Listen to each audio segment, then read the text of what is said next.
You know what time it is. Grab your snacks, get comfy, and prepare for some of the wildest, cringiest, and downright unbelievable stories the internet has to offer. From unhinged AITA drama to nuclear-level petty revenge, I'm diving deep into Reddit's best and worst stories, and trust me, I've got opinions. So, if you love messy Reddit drama, savage comebacks, and a little spice in your storytelling, hit that subscribe button and let's get into it. Am I the asshole for refusing to split my inheritance with my stepbrother even though my dad would have wanted it? I, 26 female, recently inherited a decent sum of money from my dad, who passed away unexpectedly in January. I was his only biological child, and he never legally adopted my stepbrother, 24 male, who is my stepmom's son from her first marriage. We've known each other since we were teenagers, and we've always been polite, but never close. In my dad's will, everything was left to me. He was very clear, even had a lawyer present when he went over it with me last year. My stepbrother wasn't mentioned at all. I don't know if that was intentional or an oversight, but the lawyer said the will was ironclad. Now that the estate is settled, my stepmom reached out asking if I'd be willing to do the right thing and split the money with my stepbrother.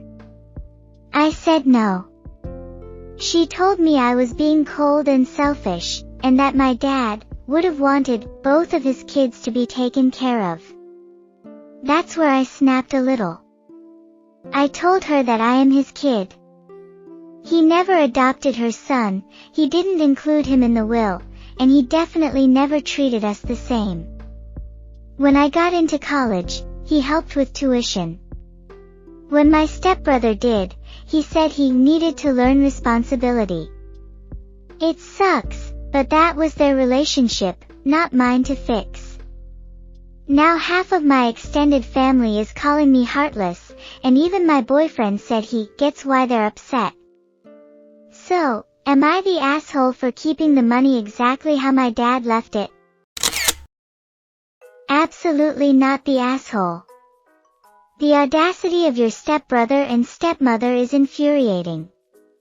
Your father made it abundantly clear that he did not consider your stepbrother his son, and he had every right to distribute his assets as he saw fit. For them to expect a share of your inheritance is not only presumptuous but also disrespectful to your father's wishes. Inheritance is not a communal pot to be divided among anyone who feels entitled. It's a personal bequest from the deceased to those they choose to leave it to. Your father's decision reflects his relationships and values, and it's not up to your stepbrother or stepmother to challenge that. Their sense of entitlement is staggering. It's as if they believe they can rewrite history and your father's intentions to suit their desires. But the truth is, they have no legal or moral claim to your inheritance. Their expectations are baseless, and their pressure on you is manipulative. Stand firm. Honor your father's memory by respecting his decisions and protecting what he left for you. You owe them nothing, and their attempts to guilt you are both unjust and unacceptable. Now let's read the next story. Am I the asshole for being honest about my friend's baby? My friend gave birth to a baby girl a few months ago and she was born with gray eyes. We are in Asia and almost everyone in my country have brown or black hair and eyes, so other colors are considered extremely pretty and exotic. A few weeks ago she invited some of our friends and I over for dinner. The entire time she was talking about her baby. I mostly ignored her because it wasn't that interesting to me. She then said, "Everyone says my daughter is so beautiful and looks like a European because of her eye color." I was like, "No, she looks exactly Asian, which is fine, we are all Asians." She answered with something like, "No, Her eye color is very special and rare, which makes her look exotic, and I kinda laughed and said, her eye color is the same as every single baby I've ever seen and there is nothing special about it. She got upset and didn't talk to me anymore, and now apparently I'm an asshole. I don't understand what is wrong with looking Asian. I mean, if both her parents are Asian, then she is gonna look like that. Also, what idiot doesn't know that baby's eyes color changes? Listen here, you absolute ignoramus. How dare you waltz into someone's home, someone's celebration of their newborn child, and spew such vile, insensitive garbage? The audacity! Your friend is clearly over the moon about her baby girl, and what do? You stomp all over her joy with your pathetic attempt at honesty. She looks exactly Asian, which is fine, we are all Asian. Oh, is that your brilliant contribution? As if stating the obvious somehow negates the fact that her baby has gray eyes. Gray eyes, you absolute dullard, are indeed special, especially in a place where they are rare. It's a unique and beautiful trait, and your friend has every right to be proud and excited about it. And then you have the gall to laugh and say, her eye color is the same as every single baby I've ever seen and there is nothing special about it. Are you blind? Or are you just so consumed by your own miserable existence that you can't appreciate something lovely right in front of your face? Honestly, it reeks of jealousy. Maybe you're just bitter because you have common Asian features and can't stand that this baby has something striking and different. I don't understand what is wrong with looking Asian. Nobody said there was anything wrong with looking Asian, you obtuse buffoon. The point is the uniqueness of the baby's eye color. It's a beautiful anomaly, and instead of being happy for your friend, you had to be a condescending, know-it-all jerk. And the cherry on top of this steaming pile of idiocy? Also, what idiot doesn't know that baby's eyes color changes? So what if it might change? Right now, they are gray, and they are stunning. Why rain on her parade in the present with your pseudoscientific pronouncements about the future? Honestly, if you didn't want to celebrate the baby's beauty, if you were just going to be a sour-faced, negative ninny, why even bother showing up?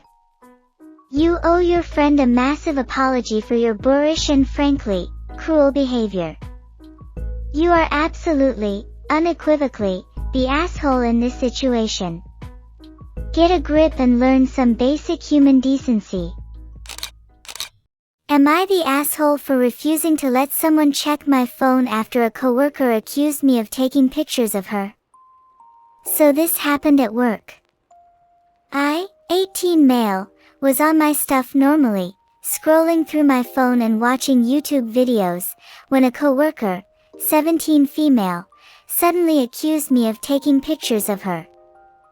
That caught me off guard. I told her I hadn't taken any photos and that I was just watching videos on YouTube, but she didn't believe me and started getting louder and kinda annoying, drawing attention from nearby coworkers. She said that if I had nothing to hide, I should just show her my photos. Luckily, the manager was nearby and came over because of the commotion. We both explained our sides. The manager said that if I wasn't hiding anything, I could just show the last 2 pictures on my phone to clear it up quickly. But the thing is that had a lot to hide that I didn't want to show, nothing illegal, creepy, or weird, and definitely nothing involving her, but still private stuff that I didn't want anyone else seeing. So I refused. I told the manager I was willing to prove my innocence in other ways, but I didn't want to compromise my privacy. As a good faith gesture, I showed my phone's battery usage stats, which clearly showed I hadn't used the camera app recently. I also suggested to check the security footage. After reviewing the footage, it showed my phone was pointed at the ground the entire time and the angle wouldn't have even allowed me to take a picture of her. So I was cleared. Even so, a few of my coworkers later told me I should have just shown the photos because she had the right to know if she was harassed. I told them that the evidence proved my innocence and there was absolutely no need to show anything. Especially not to her, someone who I've never trusted. So, am I the asshole? Wow, some people just have a serious main character complex, don't they? This girl sounds incredibly entitled and frankly, not very bright. Seriously, demanding to see someone's phone just because she thinks they might have taken her picture. Get real. OP, you are absolutely not the asshole in this situation.